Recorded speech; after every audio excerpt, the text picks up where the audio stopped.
नमस्कार साथियों, आप सभी का हमारे YouTube channel excellent classes Ajmer पे स्वागत करता हूं। साथियों, आज के वीडियो में बाल विकास और मनोविज्ञान के लगभग 30 प्रश्नों की ये क्लास रहने वाली है। साथियों, आप L1 के विद्यार्थी हैं या आप L2 के विद्यार्थी हैं, दोनों के लिए ये मनोविज्ञान के जो 30 प्रश्न है वो अति महत्वपूर्ण रहने वाले हैं। यानी इसमें से आपको 27 और 28 फरवरी को जो पेपर होगा उसमें हूबहू मिलने वाले हैं। तो आप यहाँ पर वीडियो में अंत तक बने रहिए साथियों। शुरुआत करते हैं हमारे पहले प्रश्न से और हमारा पहला प्रश्न हमारे यहाँ पे लिखा है, इसमें है किसी बालक के द्वारा अर्जित ज्ञान पर पूर्ण अधिकार होने का प्रमाण ये है कि, यानी कोई भी एक बालक है, उस बालक के द्वारा जो अर्जित ज्ञान है, उस अर्जित ज्ञान पर अगर पूर्ण अधिकार होने का क्या प्रमाण है कि ये ज्ञान का सफलतापूर्वक प्रयोग कर सकता है, वे अपने ज्ञान को भली भांति समझता है, उसने सैद्धांतिक रूप से ज्ञान को ग्रहण कर लिया है या उसने ज्ञान को भली भांति समझ लिया है। तो यहाँ पर कौन सा ऑप्शन सही रहेगा साथियों? तो यहाँ पर पहला ही ऑप्शन इसका बिल्कुल करेक्ट रहेगा कि वे ज्ञान का सफलतापूर्वक क्या करेगा, वो प्रयोग कर सकता है। यानी इसका पहला ही ऑप्शन आपका क्या होगा, सही हो जाएगा साथियों। चलते हैं हमारे दूसरे सवाल की तरफ। दूसरा सवाल है हमारा, बालकों की शैक्षिक उपलब्धि, बालकों की शैक्षिक उपलब्धि को निम्न में से कौन सा अशैक्षिक कारक है वो सबसे ज्यादा प्रभावित करता है? ठीक है, बालकों की प्रेरणाएं, बालकों की संवेगों से मुक्ति, विद्यालय के बाहर बालक के उत्तरदायित्व या सब अध्याय की आदतें। यानी शैक्षिक उपलब्धि को कौन सा अशैक्षिक कारक है जो सबसे ज्यादा प्रभावित करता है? तो यहाँ पर बालक की प्रेरणाएं कौन सी होगी? बालक की जो प्रेरणाएं है वो सबसे ज्यादा प्रभावित करती है। आपका ए ऑप्शन इसमें बिल्कुल करेक्ट रहेगा साथियों। चलते हैं अगले सवाल की तरफ। यहाँ पे तीसरा सवाल हमारा आ रहा है। यहाँ पे तीसरा सवाल है, यहाँ पे किसी क्रिया को बार बार दोहराना, किसी क्रिया को बार बार दोहराने से उसका जो संबंध है ना वो क्या हो जाता है, दृढ़ हो जाता है। ठीक है, तो थॉर्नडाइक का ऐसा कौन सा नियम है जो इस पर आधारित है? यानी किसी भी क्रिया को बार बार दोहराने से जो उसका संबंध है ना वो क्या होता है, दृढ़ हो जाता है। ठीक है, मजबूत हो जाता है। तो थॉर्नडाइक का कौन सा नियम है उस पर आधारित है? ठीक है साथियों, तत्परता का नियम, प्रभाव का नियम, अभ्यास का नियम या इनमें से कोई नियम? ठीक है, तो इसमें होगा अभ्यास का नियम। तीसरा ऑप्शन इसमें बिल्कुल करेक्ट रहेगा साथियों। तीसरे ऑप्शन को आप इसमें राइट करेंगे। चौथा सवाल साथियों यहाँ पे है, एक बालक ने एक बिल्ली को डंडे से मारकर भगा दिया। यानी एक बालक है, उस बालक ने किसी बिल्ली को डंडे से मारकर क्या कर दिया, भगा दिया। अब जब भी बिल्ली बालक को देखती है तो तुरंत क्या करती है, वो भाग जाती है। तो बिल्ली की ये जो सीखने की क्रिया है ना वो किस प्रकार की है? अनुकरण प्रवृत्ति का सीखना, संबंध सहज क्रिया द्वारा सीखना, सूझ के द्वारा सीखना, प्रयास और त्रुटि के द्वारा सीखना। यानी एक बालक बिल्ली को पहले डंडे मारकर भगाता था, लेकिन अब बिल्ली बालक को देखते ही क्या करती है, वो भाग जाती है। तो ये कौन सा रहेगा? ठीक है, तो ये रहेगा संबंध सहज क्रिया का नियम। इसके द्वारा संबंध सहज क्रिया के द्वारा सीखना होगा। ठीक है, ये सीखने की जो क्रिया है ना वो होगी संबंध सहज क्रिया के द्वारा सीखने की क्रिया है साथियों। इसमें आपका बी ऑप्शन बिल्कुल करेक्ट रहेगा साथियों। अगला सवाल है साथियों पांचवा, वे कारक जो किसी बालक के कार्य करने में उत्साह को क्या करता है, वो बढ़ाता है या घटाता है? ऐसा कौन सा कारक है जो किसी बालक को कार्य करने के लिए या तो उसके उत्साह को क्या करता है, या तो बढ़ाता है या घटाता है? वो क्या कहलाती है? अधिगम कहलाती है, स्वधारणा कहलाती है, अभिप्रेरणा कहलाती है या इनमें से कोई नहीं? ठीक है साथियों, इसका पांचों का जो ऑप्शन आपका रहेगा बिल्कुल राइट रहेगा, अभिप्रेरणा। यानी अभिप्रेरणा ही किसी बालक को कार्य करने के लिए उत्साह को बढ़ाता है या घटाता है। तो अभिप्रेरणा यानी मोटिवेशन इसका बिल्कुल करेक्ट आंसर रहेगा साथियों। अगला सवाल है साथियों छठा, मनोविज्ञान की दृष्टि से सीखने का क्या अर्थ है? सीखने का क्या अर्थ है मनोविज्ञान के अनुसार? विषय वस्तु का ज्ञान, विषय वस्तु को रट लेना, व्यवहार में वांछित परिवर्तन आना या व्यवहार में गिरावट। यानी मनोविज्ञान यानी साइकोलॉजी के अनुसार सीखने का क्या अर्थ है? ठीक है साथियों, इसमें जो राइट आंसर रहेगा आपका 6 सी ऑप्शन बिल्कुल राइट रहेगा। व्यवहार में वांछित परिवर्तन का आरंभ ही क्या होता है, सीखना कहलाता है साथियों। और सीखने को हम इंग्लिश में कहते हैं लर्निंग। यानी व्यवहार में अगर थोड़ा सा भी परिवर्तन आ जाता है तो वो सीखना कहलाता है। तो मनोविज्ञान की दृष्टि से आपका सी ऑप्शन इसमें बिल्कुल करेक्ट रहेगा साथियों। अगला सवाल है साथियों सातवां, यदि स्कूल में पूरे समय तक बच्चों को शिक्षा कार्यक्रम में पूरी तरह से व्यस्त रखा जाए तो आपके अनुसार निम्न में से कौन सी समस्या पैदा नहीं होगी? यानी अगर आप पूरे समय बच्चों को किसी कार्य में व्यस्त रखते हैं तो कौन सी समस्या है जो पैदा नहीं होगी साथियों? तो यहां पर आपका जो राइट आंसर रहेगा इसमें पहला ऑप्शन है साथियों, गृह कार्य देने की आवश्यकता नहीं पड़ेगी, छात्रों को स्कूल के बाद ट्यूशन पढ़ने की जरूरत नहीं होगी, अनुशासनहीनता पैदा होगी या छात्रों में पढ़ने के प्रति रुचि कमी नहीं आएगी। तो इसका डी ऑप्शन बिल्कुल करेक्ट रहेगा साथियों। अगर आप बच्चे को व्यस्त रखेंगे तो छात्रों में जो पढ़ने के प्रति रुचि है ना, उसमें कभी भी कमी नहीं आएगी साथियों। तो आपका इसमें डी ऑप्शन बिल्कुल करेक्ट रहेगा साथियों। अगला सवाल है हमारा 8वां सवाल है, बड़ा ही इंपॉर्टेंट सवाल है। अंतर्भूत अभिप्रेरणा, अंतर्भूत अभिप्रेरणा का आशय क्या है? कि बालक पुरस्कार पाने की इच्छा से कठिन परिश्रम करता है, दंड से बचने के लिए सत्यनिष्ठ नित्य पाठशाला आता है, या अध्यापक के डर से गृह कार्य पूरा करता है, या ज्ञान की वृद्धि के लिए लगन से क्या करता है, वो पढ़ाई करता है। अंतर्भूत अभिप्रेरणा का आशय क्या है साथियों? तो इसका जो राइट आंसर रहेगा आपका डी रहेगा कि ज्ञान की वृद्धि के लिए वो लगन से क्या करेगा, पढ़ाई करेगा। आपका डी ऑप्शन इसमें बिल्कुल करेक्ट रहेगा साथियों। अगला सवाल है साथियों, बहुत इंपॉर्टेंट है। अधिगम का प्रयत्न और भूल विधि के सिद्धांत का जो प्रयोग है, निम्नलिखित में से किसने सबसे पहले किया था? वाटसन ने, स्किनर ने, वर्दाइमर ने, या थॉर्नडाइक ने? किसने सबसे पहले प्रयोग किया है? तो इसका डी ऑप्शन राइट रहेगा साथियों। थॉर्नडाइक ने ही प्रयत्न और भूल विधि का सिद्धांत है वो दिया था। इसे प्रयास और त्रुटि का सिद्धांत भी कहते हैं। तो डी ऑप्शन इसमें आपका बिल्कुल करेक्ट रहेगा साथियों। आपकी तैयारी कैसे चल रही है साथियों, आप इसे जरूर चेक कर सकते हैं। अंतर्दृष्टि का सिद्धांत, अंतर्दृष्टि का सिद्धांत के अनुसार बालकों में अंतर्दृष्टि कैसे होती है? यानी अंतर्दृष्टि का जो सिद्धांत है उसके अनुसार बालकों में अंतर्दृष्टि कैसे होती है? आकस्मिक होती है, धीरे धीरे होती है, अनिश्चित होती है, या इनमें से कोई नहीं? तो आपका इसमें जो राइट आंसर रहेगा साथियों आकस्मिक। यानी अंतर्दृष्टि सिद्धांत के अनुसार बालकों में जो अंतर्दृष्टि होगी ना, वो अचानक होती है। ठीक है, तो ये जो सिद्धांत है ये कोहलर ने दिया है, अंतर्दृष्टि का जो सिद्धांत है साथियों। अगला सवाल है हमारा 11वां, निम्नलिखित में से कौन सी अच्छे प्रश्नों की विशेषता नहीं है? यानी अच्छे प्रश्नों की विशेषता नहीं पूछी है। प्रश्नों का स्पष्ट होना, प्रश्नों की निश्चितता का नहीं होना, प्रश्नों का विशिष्ट होना, प्रश्नों का स्वउद्देश्य होना। यानी अच्छे प्रश्नों की विशेषता कौन सी नहीं रहेगी साथियों? तो आपका जो बी ऑप्शन है ना, ये बिल्कुल करेक्ट रहेगा कि प्रश्नों की निश्चितता नहीं होना। ये आपका क्या होगा, गलत रहेगा। ये अच्छे प्रश्नों की विशेषता के अंदर नहीं आता है। ठीक है साथियों, बाकी 3 आपके ऑप्शन बिल्कुल करेक्ट रहेंगे। प्रश्नों का स्पष्ट होना, प्रश्नों का विशिष्ट होना, और प्रश्नों का स्व उद्देश्य होना। तो इसमें प्रश्नों की निश्चितता नहीं होना ये गलत है, होती है। ठीक है, तो इसमें आपका बी ऑप्शन करेक्ट रहेगा। अगला सवाल है, बालकों में अधिगम के विकास, बालकों में अधिगम के विकास में निम्न में से सबसे महत्वपूर्ण क्या है? अधिगम का मतलब आपको पता ही है, सीखना। ठीक है, सीखने के विकास में सबसे महत्वपूर्ण क्या है? व्यस्त विद्यालय कार्यक्रम, अधिक पाठ्य पुस्तकें, अधिगम उत्प्रेरित वातावरण, या उत्सुक माता पिता? तो अधिगम के विकास में सबसे महत्वपूर्ण क्या रहेगा साथियों? तो इसमें सी ऑप्शन आपका करेक्ट रहेगा। अधिगम उत्प्रेरित अगर वातावरण रहेगा चारों तरफ तो बालक सबसे ज्यादा सीखेगा। आपका इसमें सी ऑप्शन बिल्कुल करेक्ट रहेगा साथियों। अगला सवाल है साथियों, बहुत इंपॉर्टेंट है। स्किनर के द्वारा प्रतिपादित पुनर्बलन का सिद्धांत, यानी स्किनर ने कौन सा सिद्धांत दिया है? पुनर्बलन का सिद्धांत दिया है। तो इस सिद्धांत की जो विचारधारा ये है कि इसकी विचारधारा क्या है, यानी स्किनर का जो सिद्धांत है उसकी विचारधारा क्या है? स्किनर के द्वारा सिद्धांत है पुनर्बलन। तो पुनर्बलन का सिद्धांत है, उसकी मेन विचारधारा क्या है? तो यहां पर हम देखेंगे इसकी जो मेन विचार है, सही उत्तर पर पुनर्बल देने से आगे सही उत्तर देने की संभावना और बढ़ जाती है। व्यवहार सामने आ जाने के बाद पुनर्बलन दिया जाता है, पहले नहीं, और ए और बे दोनों। तो इसमें कौन सा ऑप्शन राइट है साथियों? तो यहाँ पे देखो सी ऑप्शन इसमें राइट है। ये दोनों ही बातें इसमें बिल्कुल करेक्ट है साथियों। अगले सवाल की तरफ चलते हैं साथियों। यहाँ पर अगला सवाल है हमारे साथियों, नैतिक मूल्यों के प्रति अध्यापक का क्या दृष्टिकोण होना चाहिए? नैतिक मूल्य, यानी नैतिक मूल्य के प्रति कोई भी एक अध्यापक है उसका क्या दृष्टिकोण होना चाहिए?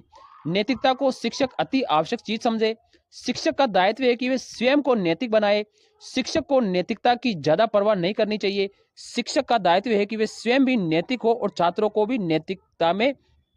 भी क्या करें, नैतिक बनाए। तो इसमें कौन सा ऑप्शन राइट रहेगा? आपका डी ऑप्शन बिल्कुल करेक्ट रहेगा साथियों। शिक्षक का यह दायित्व रहेगा कि वे स्वयं तो नैतिक हो ही, साथ ही छात्रों को भी नैतिक बनाए। तो डी ऑप्शन इसमें बिल्कुल करेक्ट रहेगा साथियों। अगले सवाल की तरफ चले। 15वां सवाल हमारा साथियों यहाँ पे है। 15वें सवाल को हम देख लेते हैं, इंपॉर्टेंट सवाल है। कक्षा कक्ष में प्रयोग की जाने वाली छात्र केंद्रित शिक्षण विधियां, छात्र केंद्रित शिक्षण विधियों में प्राय शिक्षक की क्या भूमिका रहती है? कक्षा कक्ष यानी कक्षा कक्ष के अंदर प्रयोग की जाने वाली छात्र केंद्रित शिक्षण विधियों में शिक्षक की क्या भूमिका रहती है?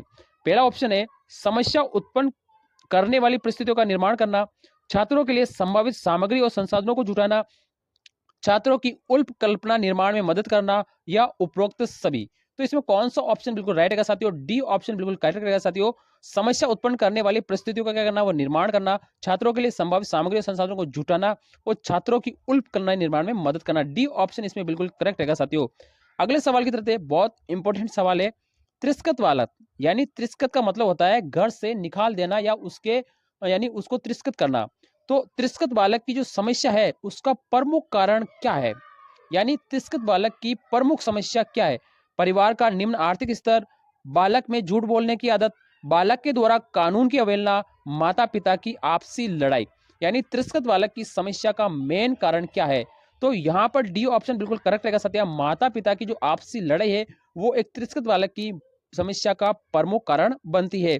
तो आपका इसमें ये वाला डी ऑप्शन बिल्कुल करेक्ट रहेगा। अगला सवाल है साथियों, 17वां सवाल है। विशिष्ट बालकों के लिए पूर्व पृथकीकरण शिक्षा व्यवस्था, विशिष्ट बालकों के लिए पूर्व पृथकीकरण शिक्षा व्यवस्था के लिए प्रमुख उपाय क्या करना चाहिए? यानी जो स्पेशल बालक होते हैं उनके लिए शिक्षण व्यवस्था का क्या उपाय है? तो यहाँ पर देखो, अतिरिक्त कक्षा योजना, विशेष कक्षा योजना, विशेष विद्यालय जो योजना या आवासीय विद्यालय योजना। तो इसमें कौन सा ऑप्शन राइट रहेगा? तो बिल्कुल डी ऑप्शन राइट रहेगा। आवासीय विद्यालय योजना को लागू करके ही यहाँ पर पूर्व पृथकीकरण शिक्षा व्यवस्था लागू की जा सकती है। अगले सवाल की तरफ चलते हैं। यहाँ पे अगला सवाल है, किसी बालक में मानसिक विकास, किसी बालक में मानसिक विकास का क्या परिणाम है? यानी किसी बालक का अगर मानसिक विकास परिपूर्ण हो जाता है तो उसका क्या परिणाम मिलता है? बालक को याद करने की योग्यता में वृद्धि, बालक की सामाजिकता में विकास, बालक के द्वारा स्वानुभवों के द्वारा प्राप्त की योग्यता या उसकी सामान्य योग्यताओं में वृद्धि। तो मानसिक विकास का क्या रिजल्ट रहेगा साथियों? तो यहाँ पर मानसिक विकास का जो रिजल्ट रहेगा आपका सी ऑप्शन बिल्कुल करेक्ट रहेगा। बालक के द्वारा स्व अनुभव यानी खुद के अनुभव के द्वारा लाभ प्राप्ति की योग्यता आ जाती है। खुद ही अपने अनुभव के द्वारा लाभ प्राप्ति करता है यानी सीखता है। तो ये ऑप्शन आपका बिल्कुल करेक्ट रहेगा साथियों। अगला सवाल है, बहुत इंपॉर्टेंट सवाल है साथियों। किसी बालक में शैक्षिक पिछड़ेपन, यानी किसी बालक में शैक्षिक पिछड़ेपन की जो पहचान के लिए अनिवार्य कौन सा तत्व है? अनुवांशिकता की जांच, वातावरण का प्रभाव, बुद्धि परीक्षण या इनमें से कोई नहीं। कौन सा ऑप्शन इसमें बिल्कुल राइट है साथियों? तो यहाँ पर रहेगा बुद्धि परीक्षण। यानी किसी भी बालक में शैक्षिक पिछड़ेपन की अगर पहचान करनी है तो आपको बुद्धि परीक्षण करना पड़ेगा। और बुद्धि का जो सूत्र है वो स्टर ने दिया था, ठीक है। यानी उसकी मानसिक आयु बटा वास्तविक आयु इंटू 100 से आप इसकी बुद्धि लब्धि निकाल सकते हैं कि कौन प्रतिभाशाली है, कौन पिछड़ा बालक है, कौन औसत है, ठीक है। तो आप इसके आसानी से निकाल सकते हैं। अगला सवाल है 20वां, किसी बालक में पिछड़ेपन का कारण नहीं है। देखो ये वापस आ गया, पिछड़ेपन का कारण कौन सा नहीं है? शारीरिक, स्वभाव संबंधी, वंशानुक्रम या राजनीतिक। कौन सा कारण है जो बालक में पिछड़ेपन का कारण नहीं है? तो इसमें बिल्कुल राइट आंसर रहेगा राजनीतिक है ना, ये किसी भी बालक के पिछड़ेपन का कारक नहीं हो सकता है। बाकी शारीरिक हो सकता है, जैसे कमजोर है, दुबला है, या ठीक है कुछ भी हो सकता है। स्वभाव संबंधी है, उसका स्वभाव अलग अलग तरह का होता है, या वंशानुक्रम यानी जन्मजात तरीके से भी उसमें कोई कमी होती है। तो राजनीतिक इसका कोई कारण नहीं रहेगा साथियों। इसमें आपका डी ऑप्शन बिल्कुल करेक्ट रहेगा साथियों। देखो ये बुद्धि लब्धि का अभी मैंने बताया है, वापस आ चुका है कि मंद बुद्धि बालक की जो बुद्धि लब्धि है वो क्या होती है। कई तरह के बालक होते हैं साथियों, प्रतिभाशाली बालक, औसत बालक, मंद बुद्धि बालक। तो यहाँ पे मंद बुद्धि बालक की बुद्धि लब्धि क्या होती है, आईक्यू लेवल क्या होती है? 130 से अधिक, 130 से कम, 80 से कम या 70 से कम। कौन सी इसमें राइट रहेगी साथियों? आप यहाँ पे जवाब दे सकते हैं साथियों। यहाँ पर बिल्कुल राइट रहेगा, 70 से कम अगर उसकी बुद्धि लब्धि है तो वो एक मंद बुद्धि बालक कहलाएगा साथियों। अगला सवाल है साथियों 22वां, आपकी कक्षा में पिछड़े हुए छात्रों के प्रति आपका दृष्टिकोण कैसा होगा? यानी आपकी कक्षा में पिछड़े हुए छात्र, कैसे छात्र साथियों? पिछड़े हुए छात्रों के प्रति आपका क्या दृष्टिकोण रहेगा? उनके पिछड़ेपन के कारणों को ढूंढेंगे, हमने सभी का ठेका नहीं लिया है ये सोचकर उन पर ध्यान नहीं देंगे, अन्य छात्रों के समान ही उन्हें समझेंगे, या उन्हें अन्य छात्रों से अलग समझेंगे। कौन सा ऑप्शन राइट है साथियों? जल्दी से कमेंट करो, आपको बताइए साथियों। इसका पहला ऑप्शन राइट है साथियों, आप उसके पिछड़ेपन के कारणों को ढूंढेंगे, यानी छात्र क्यों पिछड़ा है उसका मेन कारण आप ढूंढेंगे। तो आपका ए ऑप्शन इसमें बिल्कुल करेक्ट रहेगा साथियों। अगले सवाल की तरफ 23वां सवाल है साथियों, यहाँ पे देखते हैं 23वां, कुपोषण से ग्रसित बालक। एक बालक है जो कुपोषण से क्या है, ग्रसित है। तो उस बालक में निम्नलिखित में से कौन सा परिवर्तन होना शुरू हो जाता है? यानी कौन सा परिवर्तन शुरू हो जाता है? उसके मन में हीन भावना जन्म लेने लगती है, वे अन्य बालकों से बिल्कुल अलग रहने लगता है, उसे नींद कम आती है, या इन सभी में परिवर्तन हो जाता है। यानी कुपोषण से ग्रसित कोई बालक है, उसमें कौन सा परिवर्तन होना शुरू हो जाता है? तो यहाँ पर राइट आंसर रहेगा साथियों आपका डी ऑप्शन, इन सभी में परिवर्तन होता है। उसके मन में हीन भावना पैदा हो जाती है, अन्य बालकों से वो अलग रहता है, उसे नींद कम आती है। ये सभी ही क्या है, एक ग्रसित बालक की समस्या है साथियों। तीनों ये ऑप्शन इसमें बिल्कुल राइट रहता है, डी ऑप्शन इसमें बिल्कुल करेक्ट रहेगा साथियों। अगला सवाल है 24वां सवाल, बहुत इंपॉर्टेंट सवाल है साथियों। पढ़ने की अक्षमता, यानी एक बालक है जो पढ़ने में क्या है, असक्षम है, तो वो कौन से विकार से ग्रसित है साथियों? अल्फेजिया, डिसलेक्सिया, डिस्प्रेक्सिया या डिप्रेसेक्सिया, कौन सी प्रॉब्लम से वो ग्रसित है साथियों? तो यहाँ पर आपका जो जवाब रहेगा साथियों बी ऑप्शन बिल्कुल करेक्ट रहेगा साथियों। अगर वो पढ़ने में सक्षम है तो डिसलेक्सिया से प्रॉब्लम है, ठीक है, पढ़ने से। साथियों इसके साथ अगर आपको लिखने से पूछ ले कि अगर कोई बालक लिखने में क्या है, असक्षम है, तो वो डिस्ग्राफिया के अंदर आता है साथियों। किसमें आता है? डिस्ग्राफियो में। ये दो बिल्कुल आपको याद रखना हमेशा, ठीक है साथियों। अगला सवाल है 25वां सवाल है, निम्न में से एक प्रतिभाशाली बालक, कैसा बालक है साथियों? प्रतिभाशाली बालक की क्या विशेषता रहती है, ठीक है, जिसका आईक्यू लेवल है ना वो औसत से भी ज्यादा होता है, तो वो क्या होगा? प्रतिभाशाली इंटेलिजेंट बालक कहलाता है, ठीक है। यानी तो उसमें क्या विशेषता होती है? मूर्त विषयों में रुचि होती है, मंद बुद्धि बालकों में रुचि होती है, दैनिक कार्यों में समरूपता होती है, या सामान्य अध्ययन में उसकी क्या रहती है? रुचि रहती है साथियों। तो इसका जो राइट आंसर रहेगा आपका साथियों डी ऑप्शन बिल्कुल करेक्ट रहेगा। सामान्य अध्ययन में उसकी क्या रहती है? रुचि रहती है। ये उसका क्या है? बिल्कुल विशेषता रहेगी, बाकी तीन इसकी विशेषता नहीं रहेगी साथियों। 26वां सवाल है साथियों, यहाँ पे शिक्षा में सुधार के लिए, शिक्षा में सुधार के लिए एक शिक्षक को सुधार हेतु निम्न में से क्या उपाय करने चाहिए?